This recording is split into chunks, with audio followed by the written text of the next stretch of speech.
Welcome to Season 2, Episode 69 of Comic Book Nation, the official podcast of ComicBook.com. I'm your host, Kofi Outlaw, and with me today is the crew. I got Matt Aguilar. What up? And Janelle Wheeler. Hello. And today we are going to be running down a good mix of news and a little bit of deep diving. We got to talk about Marvel's big WandaVision trailer. We're going to do a real quick run through the Emmys just to recap the points that we, actually care about.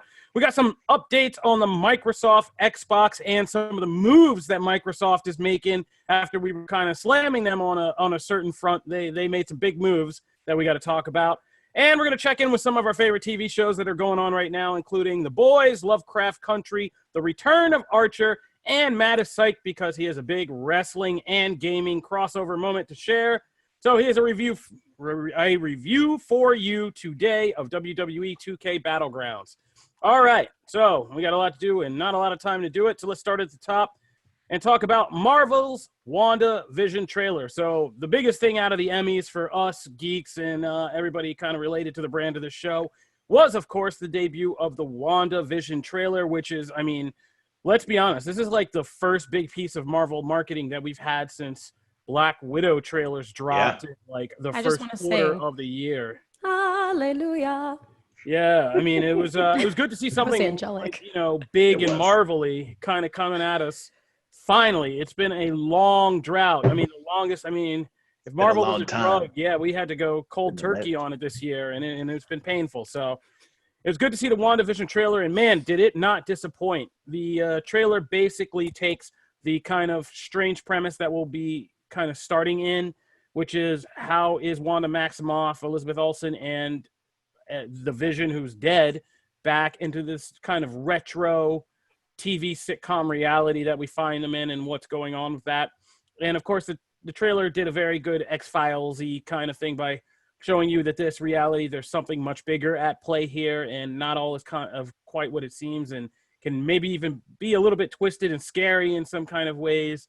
That scene at the dinner table with the parents asking about the children and slapping the table, and getting kind of like stuck on repeat like that. Yeah. That, maybe the situation isn't so stable. And it was good. It was intriguing. I think, in my opinion, it was good for mainstream people to kind of get a sense of because this was the show. It didn't fool me and it didn't fool us on this show, like me and Matt, because we've been talking about this since they kind of pitched the premise. They weren't fooling us. We were like, oh, we see where you're going with this, that this was going to be a big deal. But it feels like it is a big deal in the chapter of the Marvel Cinematic Universe. And for normal people, it's good because it like I said, it just looks intriguing and kind of scary and kind of twisted. And for Marvel fans, it's great because it touched on so many different little notes of famous stories that we know from the comics, from classic Scarlet Witch and Vision stories to the more modern ones like House of M and Tom King's Vision solo series, and that it's fun for all people. And so I was very happy with that, and I like everything I see in this. And there's so much that's kind of cleverly revealed in this trailer, amidst all the kind of, like I said, sitcom and costume Easter eggs that are just kind of distracting you. There's a lot of good stuff in here that we'll unpack. So I was a big fan of this, and this was always my top personal Marvel Disney Plus show since the beginning, and I'm sticking with that. So yeah, I'm with you on that. We can end on a good note. Very excited. I'm just so excited about how it's going to tie in with Doctor Strange. I know that's selfish of me because I love Doctor Strange so much, but it seems so cool. And now I'm so excited to read House of M now. Oh. I was going to ask if you'd started yet because I know you had gotten started because I was reading Three Jokers. But this is perfect. Oh, I'm sorry. But this is perfect time for you. This is perfect time though, because that is, I feel like once you read that, you will probably even appreciate all the little subtle hints, even in this trailer alone. Right. I caught some of them in the Easter eggs, like the bottle, was it wine or liquor or something that they're pouring with the House of M? There's the wine, there's the picture, there's the one I just love is the picture of the pig in the background. Oh my gosh. Which is great. And Sword! Who else is freaking stoked for Sword? I am so excited for that. Also, Monica Rambeau. Holy cow, we got to see her. We got to get into all that. So, yeah, I mean, Matt just shouted a bunch of things like he had a Marvel seizure or something. I feel like every Marvel fan's doing that. Yeah. So the big thing, one of the big reveals was, like I said, I hinted at in the trailer, we get a look at what is outside this literal and figurative bubble that Wanda has created of reality warping, what have you. As Monica Rambeau gets kind of catapulted out of it and back into the real world. The way she's dressed, presumably she was trying to get in there and infiltrate, and somehow Wanda, either figures her out or she can't get in, and she gets kind of knocked out.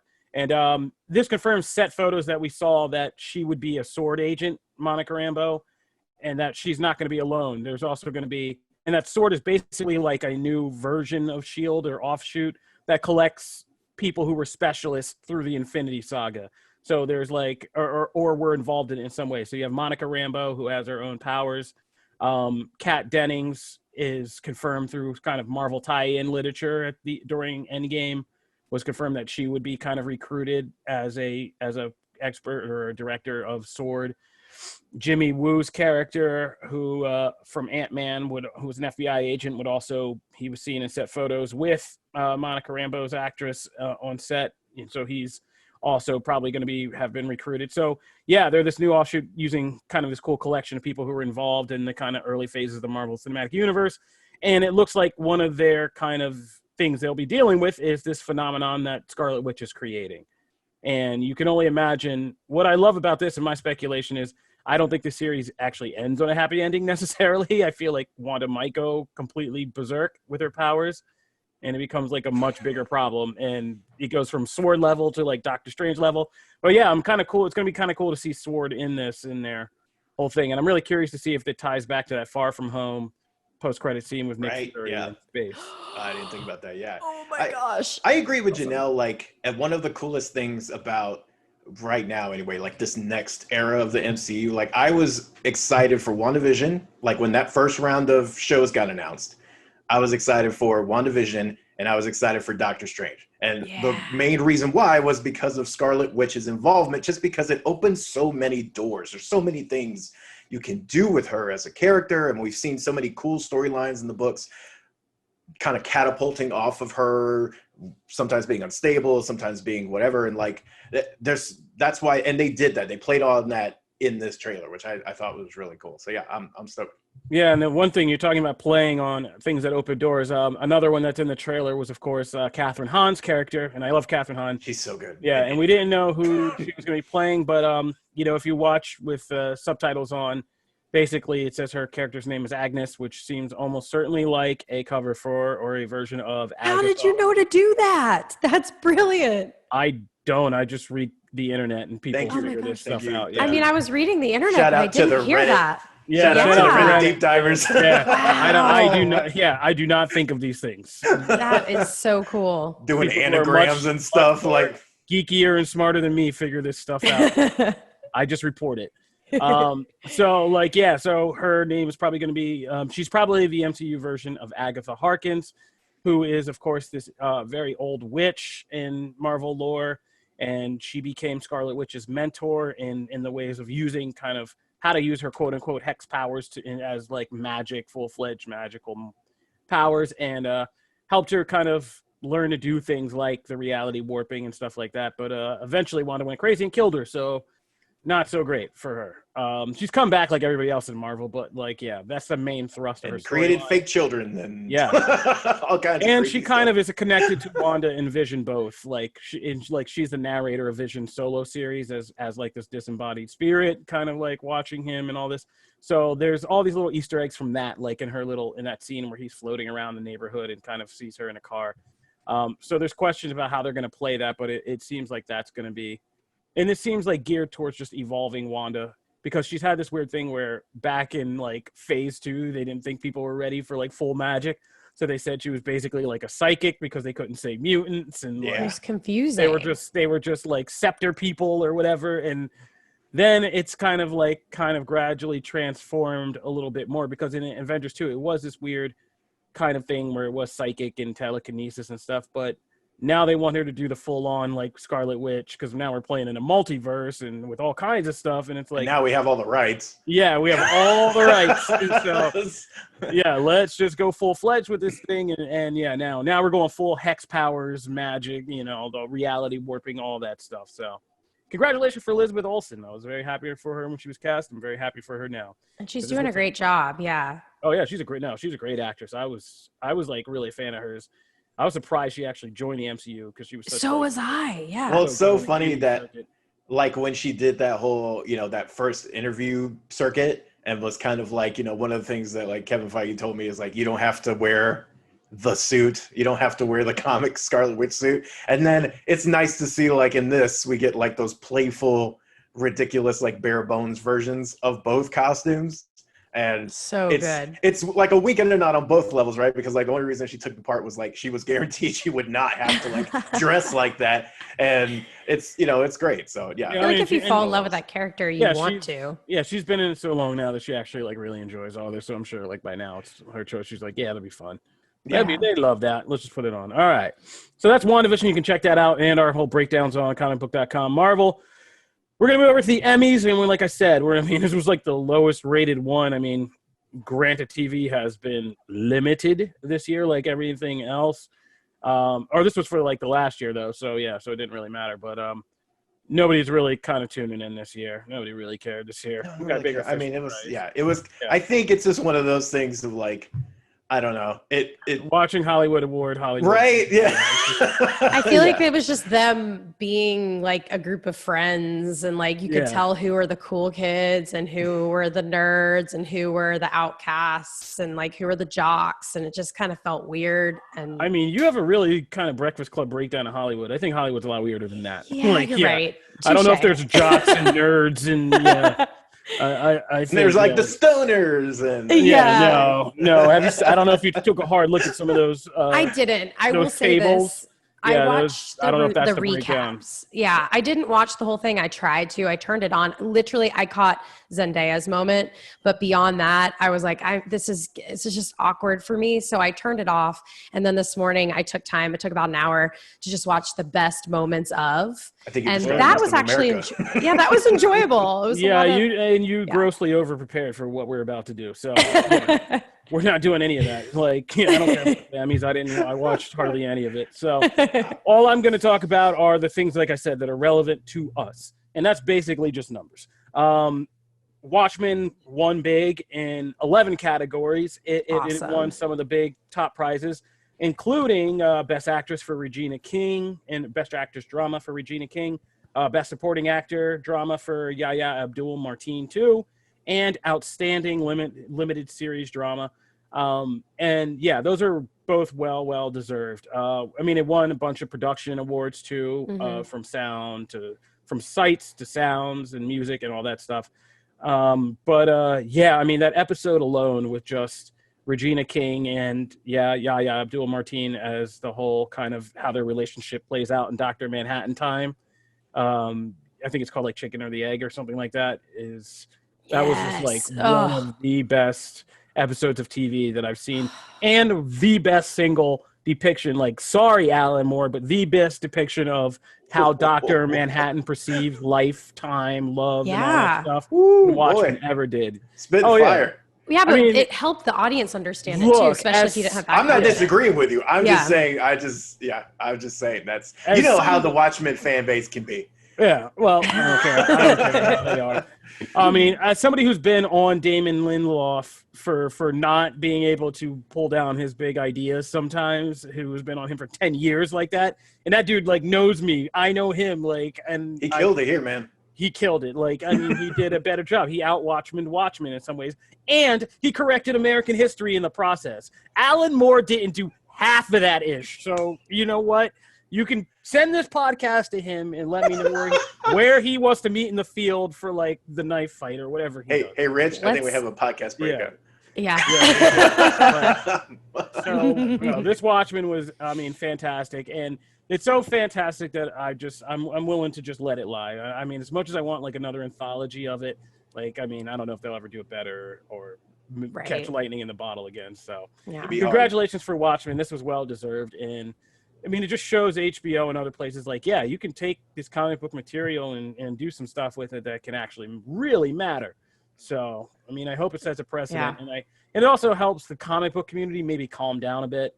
Like, somebody took something beloved of yours, they didn't ruin it, they made it really good, and like I said, it corrected history in the process. So, like, you know, let's and encourage wearing masks. There you go. Yeah, there you go. Yeah, so double. I think it's because Watchmen Forever, even after Snyder's, which I liked Snyder's Watchmen, but like even after that, people were still like, you know, I don't know, it's unfilmable. You know, that whole like thing of an unfilmable thing. I don't think that exists anymore. I think it's really just you have to kind of wait for the right take, the right team, the right whatever. Like all the things have to fit. So it's incredibly difficult, and most people get it wrong. But I think that now with like Lord of the Rings and like all these things that have happened now and all these supposed the sacred cows, I think that's done. I think pretty much anything can be done. It's just all the right circumstances have to fit. Watchmen kind of goes to that. Agreed.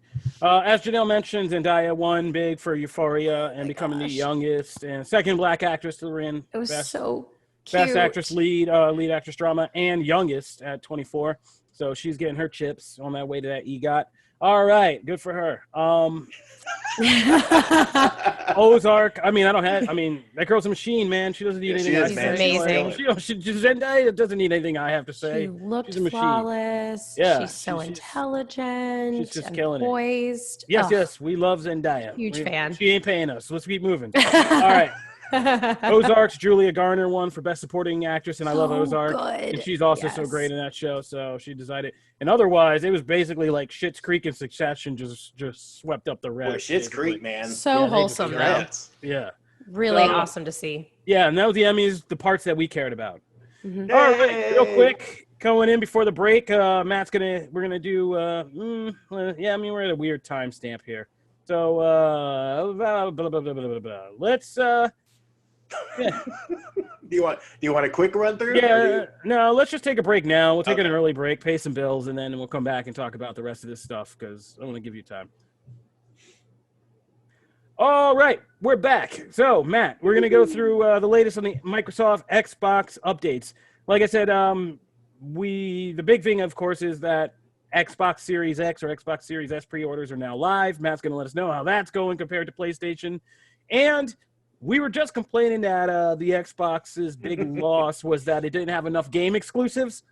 Well, I think Microsoft has heard the call from gamers and decided to do something about it. So let's talk about those things. Yeah. The big news, pre-orders are actually live right now as you're hearing this, and they were live yesterday as well. It has gone better. It is still a cluster out there. Like trying to find one is immensely hard. Like GameStop is doing queues, and who knows how long those will last. Some aren't live yet, but most of the big ones have gone live, and it's still like crashing websites. So regardless of what console you want, it's going to be kind of a pain to get one, to pre-order one. That said, both companies have said like they'll have more at launch day, so hopefully it won't be so drastic as ones we've seen in the past. So hopefully you can get a hold of one, but it is smoother. Like it was nice to like know when it was happening, what stores it was happening before it actually happened. It was nice. So Sony did, since we last talked, of course, Sony did apologize for that and said more pre-orders are coming, and that hopefully more will be at launch. So either case, though, be on the lookout. Follow some people on Twitter if you want kind of the up-to-date, like, hey, this link is live now. That's honestly your best shot at getting one, because literally in like 15 seconds, they're gone. Wow. Regardless of console. It doesn't matter. So that's the big thing for that. The other big news, of course, was that Microsoft made a deal and essentially bought the parent company of Bethesda. So that's ZeniMax. Insane. Yeah, and Bethesda, of course, has numerous IP. I mean, the biggest one, of course, I don't know, you would say the biggest one. They're kind of neck and neck. Fallout and Elder Scrolls are right there. Dishonored, though, of course, Doom. Could you imagine those not being for the PS5? Like, yes, but most of them, because like this makes a lot of sense. Well, so first, I mean, it definitely means Xbox going for that InvoSill. Get them on graphics. We're trying to be that InfoSil console. I mean, 7.5 Smart play billion for the by the way. apocalypse. 7.5 billion. Yeah, that's a billion. lot. I That's saw a that lot of money. money. Now, granted, it's not a one IP studio, so it makes sense. Like you're getting several big IPs. It does kind of solve one of the biggest issues we've had with the Xbox lineup is that they don't have a lot of games that like you have to go there for. Now, this also makes sense because one, Microsoft has been a partner of this company for a long time. So that they kind of go neck and neck. Also, Bethesda's roots are in the PC. Like all these, their initial deal, like bringing Morrowind over and all these things, they were a PC first company for the longest time. Right. And then they've had console success like over the last 6 to 7 years. But they started out as a PC company. So it makes sense that like Microsoft with their whole, we want you to play anywhere, we want you to be on a PC if you want, or an Xbox. It makes total sense. The thing to note is that currently there are 2 PS exclusives being worked on at Bethesda. Microsoft is going to honor those. So Deathloop, and then I'm blanking on the other one. But both of those will be honored. So they're still going to release those as PlayStation exclusives. In the future, they said that whether it's going to be a multi-platform game will be a case-by-case basis. That's what I was about to ask you. They still could release things to the PS5 if they wanted to. Ones. Yeah, like right. I feel like if this Fallout. comes down to Bethesda saying, hey, we need to make this amount of money with this guy. I feel like those kinds of games, maybe they need to get their money back after spending that much. I mean, I think a lot of this also, that price has to do, when I was reading it, I was like, I bet they're paying multimedia prices. Like Bethesda started getting that Fallout series in there and all that stuff. So these are not just video game IPs anymore. Like I would be very curious to see multimedia IPs. So you want that Fallout to circulate to as many people as possible. If you're going to have a series on the way, because the Amazon series does better if anybody can get Fallout, get into that world. Yeah, it makes a lot of sense. Like stuff like Doom, I think is an exclusive no-brainer. That just fits with their audience, their multiplayer focus. But yeah, this is a huge deal. This is really, now it doesn't affect the current lineup. So like, I mean, Bethesda has been working on stuff for the longest time. So whether or not like the next Elder Scrolls comes only to Xbox or not will remain to be seen. That's been in production for a while. Same with some of their other games. But it is huge. I mean, this is an Insomniac level, like, hey, bring you into the fold.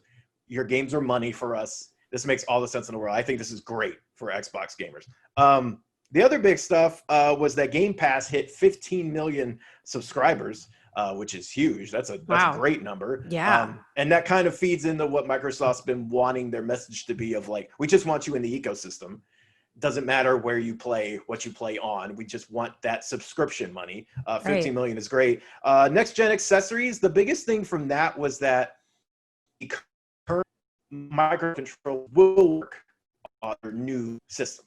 So that's great. You've got, an Xbox One controller laying around and you don't want to shell out the typically $70 to $80 to get a new one. That's great. That's really smart. And the console comes with one anyway. So if you want that second controller, that's a nice option.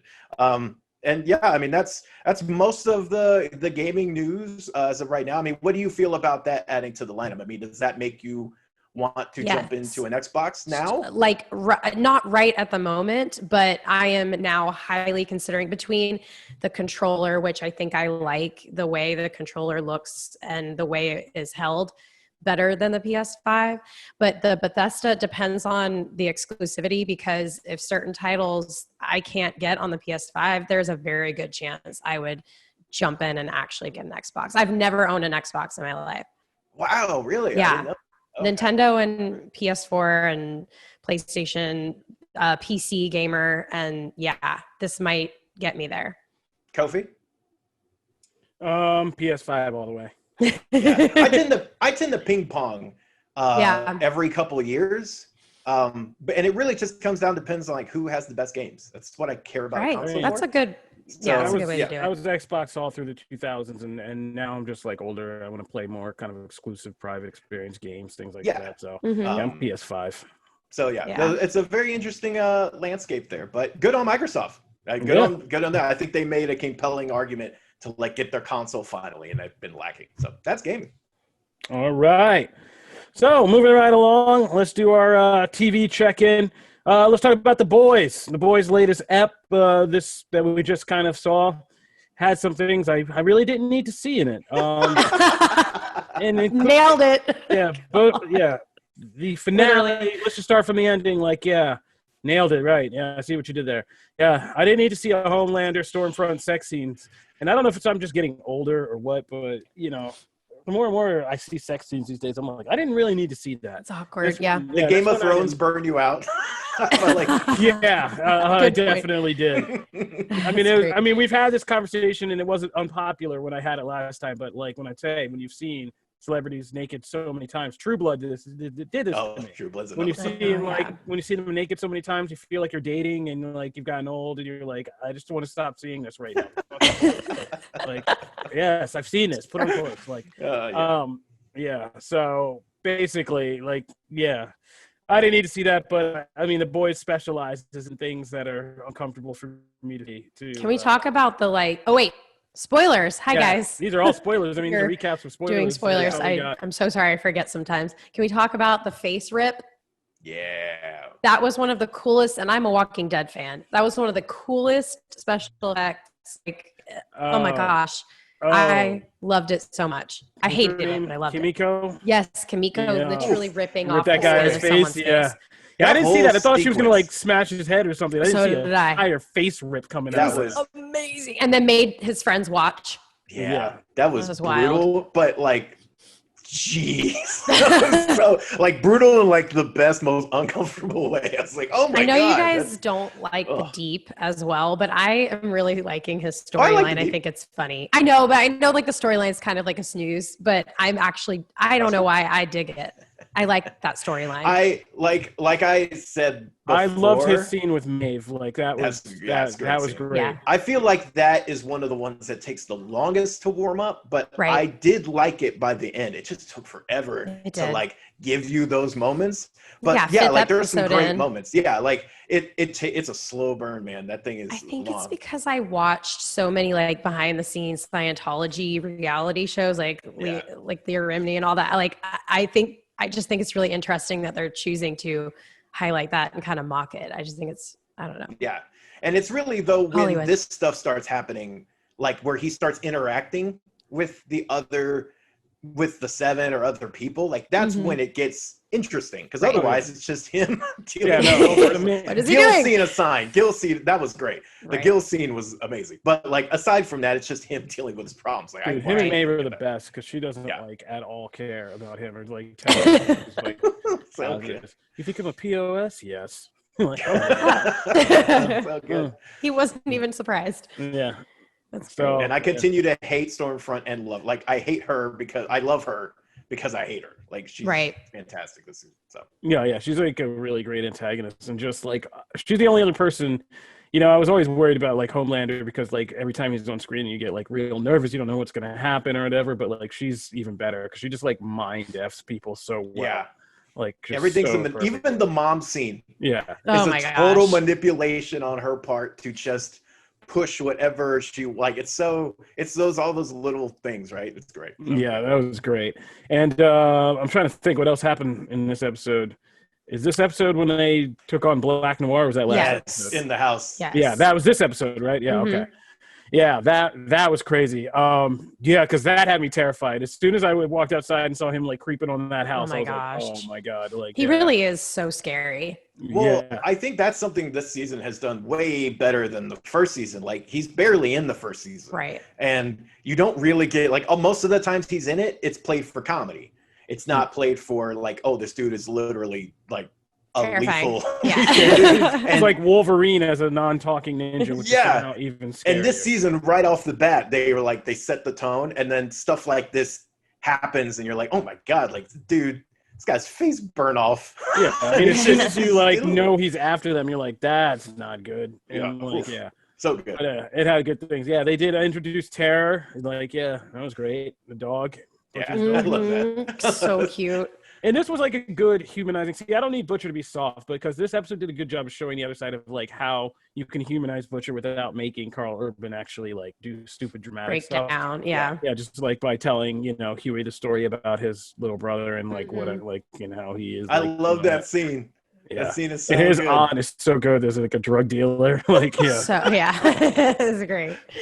Oh my god. Oh man. Like, yeah. And just yeah, and this was also a good, better episode. I like Mother's Milk more and more in this season.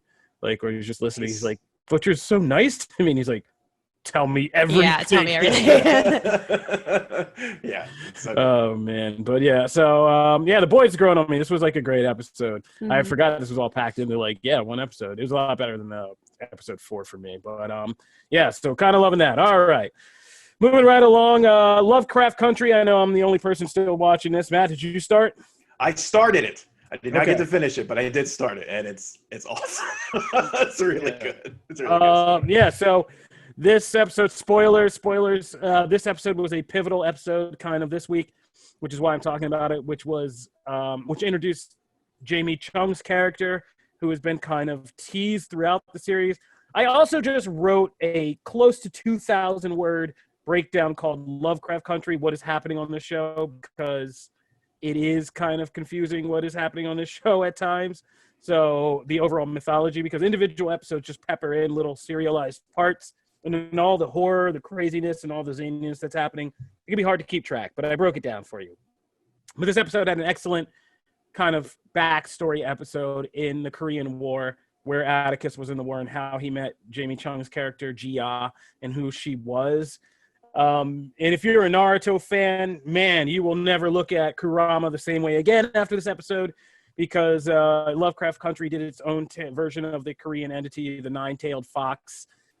In this case, it's kind of a succubus that fills men, with some Japanese tentacle porn style, filling men with, 9 tails that come out of her, everything, including both her eyes, and suck the souls out of these men and just tear them into bloody. Why's it got to be the eyes? Why's it got to be the eyes? Oh, that was the final part. Like the first scene where they reveal it, they don't tell you this. She's just having sex scene with a man, and then all of a sudden this like tail comes out of her like butt, and then 5 more come out, and then you're like, what is happening? And one comes out of her mouth, and you're like, okay, this is really gross. And you're like, this can't get any weirder. And then 2 more come out of her eyes to complete the picture, and just shoot into his eyes, and she just sucks his soul out and rips him apart. So basically, you figure out that Jamie Chung's character was a girl whose mother was born out of wedlock, and her mother married a creep who molested her and killed her, and she brought back her body, filling it with this spirit, and the deal was it had to consume 100 men to have her daughter become human again. So she's coming down to the 100th person. It turns out to be Atticus, and she instead kind of falls in love with him, even though he executed some of her friends while looking for a spy, and they had this really messed up meeting. And it turns out that she saw the prophecy of what happens in the series, when he goes home and starts this whole thing and how it could lead to the apocalypse. And so that was kind of set up the bigger story of Lovecraft Country, that there is this horrible event that's coming and that he is prophesied to kind of die in it. And that was why she keeps making these creepy phone calls to him throughout the series, kind of see him, because she loves him, and she's basically a monster who's in love with him and trying to do it. So yeah, man, this show keeps getting crazier. I didn't expect. I just tried to write a quick, concise, here's what's happening on Lovecraft Country. And 3 days later, in 2,000 words, I'm I think I got that all right now. Okay. I want to watch that so bad. Oh, this episode was excellent. It was almost the whole series. 1950s Asian cinema, Kurosawa style, with a weird monster tail in the middle. Yeah, so it was really good. And this show just impresses, because it's like I said, it's like Watchmen. Every episode kind of offers a different flavor of something, and they have these really spectacular episodes that take these deviations into kind of these themes and stuff. And yeah, this is great.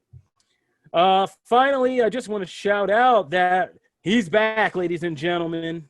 He came back, phrasing. Yeah, my boy Archer is back for season 11. And this is a big deal.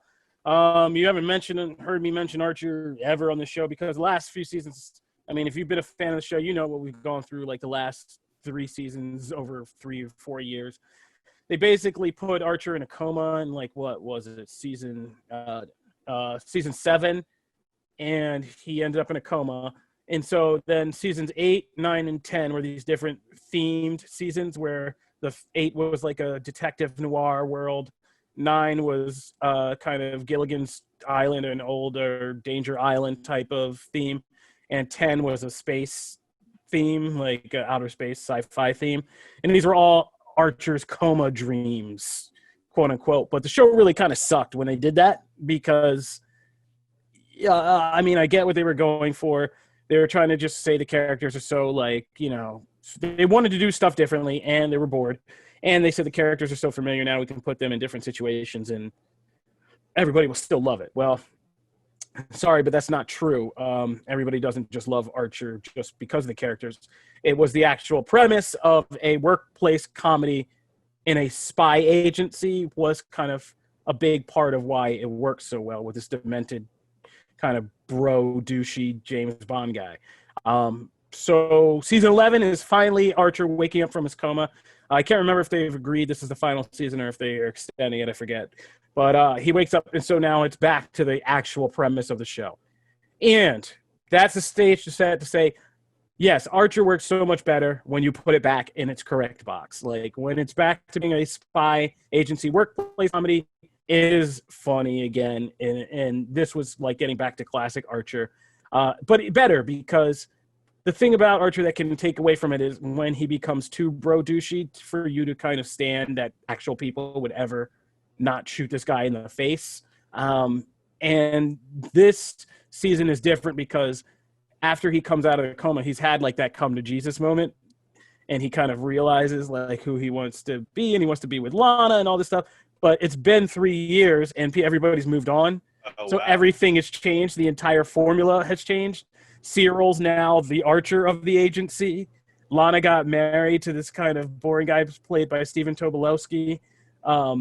Like they're agents now, instead of a bunch of dysfunctional people, they're like a functional, highly successful team, because in it basically the first episode is him realizing that you take him out of the equation and they're all like better off and happier. Like the agency's better, the team is better, like everything's better. And so he comes back and it takes him that episode because he's still doing douchey Archer, and like everybody's moved on, because this guy's the message is like the world's moved on, like people are more like the things he does like are not like as tolerated or looked upon anymore. And so like everybody's kind of like moved up. And so it's funny because he has to try to then become a better person, which is now like another funny premise for where the show goes. And yeah, and it has some great guest stars and stuff. Jamie Lee Curtis is in there as a liaison in one. And the second episode is like a kind of blood sport themed episode where it brings back a classic character from season 1 in a surprise way. So yeah, it was great. And it's good to see it getting back to form, Archer. So Archer's now on FX or FXX, and it's streaming on Hulu and stuff like that. So if you want to check that out, this is the season to check back in. Just forget ever what happened in the comas. Just Archer had a coma, season 7, jumped to season 11. Here we are, you know? All right, so check that out. Finally, Matt, you get to combine 2 of your favorite things in the world, wrestling and gaming talk, into one review of WWE 2K Battlegrounds. Last time you did this, I feel like it was kind of controversial. So what's your feel about? Yeah, so this one is actually the arcadey, kind of over-the-top fun fill-in of the WWE series. This is not part of the straight-up 2K series. This is just like a brand new thing. It's very much reminiscent of like WWE All-Stars or some of the older games like No Mercy, things like that were popular on the 64. So this one, there is no straight up 2K. This is the one WWE proper game this year. And it's really fun. It's one of those things where the main issues with it are actually not gameplay related. It's the aesthetic is going to, you're either going to like it or you're not. And it's weird because in the ring, the superstars all have this, like, you know, they're all kind of shrunken down. They all have like these over the top facial features, and, you know, all their limbs are bigger and things like that. So it's very cartoony in that respect, but like they still also try to like make them look like the real life people. And it's not like cell shaded or anything. So it's this weird mix. And like some wrestlers, it works fine. And other wrestlers just like, that doesn't look anything like them. And it really only comes out when you're looking at the portraits. So like when you're playing in the ring, you'll say, oh, that's Sasha Banks, and oh, that's Bailey or whoever. And if you look at them in these portraits that pop up every time you win or lose, it's like that's when it comes clear that like, I don't know, like it's not quite right.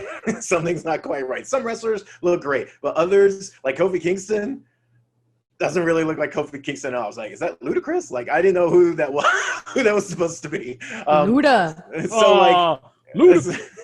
which is great. I love Luda, but it just looks weird. But like the gameplay itself is very much streamlined. It's not all like one button press. You can still strike with square and kick with triangle, but like all the special moves, everything has kind of been streamlined to a point where button mashers can actually come in, play this. They don't have to know a bunch of things, and they can have fun, and you can actually win some matches. And then if you want to dive into the stuff like jumping off the turnbuckle or going out of the ring and getting weapons like that, you can.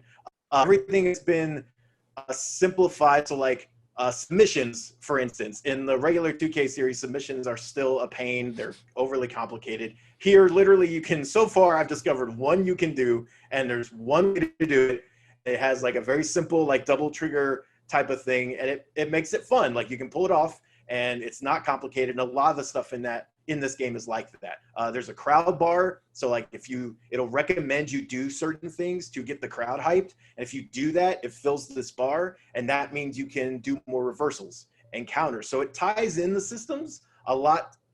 It's more eloquent in how it ties it all in. It actually makes you feel like there's a reason to get the crowd hyped. Also, there's ridiculous stuff. So like you can throw someone into an alligator that's sitting on the outside of the ring. You can command remote control ram and literally like guide them around and like knock the person out. There's a helicopter that pops up on one, and you can hop up there and then come storming down to the ground and like break the entire ring. And then you can lift the ring post if you have a wrestler who's strong enough to do that and use that as a weapon. Like there's a lot of really fun stuff. Like the visuals in the ring are great. Like the super powered specials and stuff have like all these purple and green and blue like energy things that surround them. It's really over the top, and it plays that up. The campaign mode, where you unlock a lot of the wrestlers, is really actually, there's like mini comics in between. And I didn't expect a lot of these, but actually there's like, you'll laugh a couple of times. Like it's actually well written in how absurd it is. It's well written to that point. This is not Shakespeare by any means, but it's fun and it gets the point across. So there's a lot here. Also, it's budget price, so it's only $39.99. There's like 70 wrestlers in the game. They are all unlockable by just playing the game, unlocking currency as you do matches and things like that. And then you can pay if you want to like speed that process up, but you don't have to. I have yet to spend the dime, and I've unlocked a bunch of wrestlers just on my own. So all the DLC for this game will also be free. So we'll have the same thing. So I think they did a lot of the criticisms of the core 2K series were down to bugs, glitches, and like pay to play stuff. And for the most part, there's still some frame rate stuff here and there, but for the most part, they seem to have kind of honed in on those and just made a really fun, simplified wrestling game that I think, like, I played online with a couple of different people over the weekend. It's fun. It's legit fun. So definitely, if you're interested or if you've been on the fence, it's worth checking out, especially for that budget price. So. All right, that's Matt's review. Do you still trust him after last year? Hey, man. We'll sure find out. We will soon find out. I'm just kidding. I trust you, buddy. I trust you. All right, that'll do it for this episode of Comic Book Nation. We want to thank you guys for listening in, as always, especially during our quarantine arc. If you're just getting into the show, we put up episodes Wednesdays and Fridays on comicbook.com. You can listen there on the site in any one of our articles, or you can listen on your favorite podcast platform. We are on Apple Podcasts, Spotify, Stitcher, Google Podcasts, Google Playlist, iHeartRadio, or you can tell any of your smart home devices to fire up Comic Book Nation podcast, and it will start playing for you. I do that on stream all the time. I'll literally be streaming and I'm like, Alexa, play Comic Book Nation. And then a bunch of my viewers are like, what did you just do? Alexa's playing Comic Book Nation. It's great. That's right. Oh, that's right. Yeah, you get every time I go to a new friend's house, I'm like, aggressive viral marketing. Good job. I like it. I'd like to see it, Janelle Wheeler. Good job. Yeah. So there you go. Boom. Be like Janelle. All right. If you want to see our faces, we post episodes on Facebook where you can watch with us in live broadcast every Wednesday and Friday. Check those out. All right.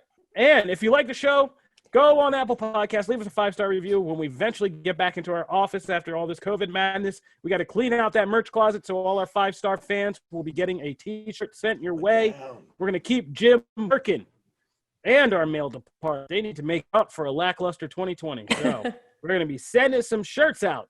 All right. Otherwise, that'll do it for this episode of Comic Book Nation. As always, I want to thank you guys for tuning in. Stay connected, stay tuned in, and we will see you next time. Peace. Peace.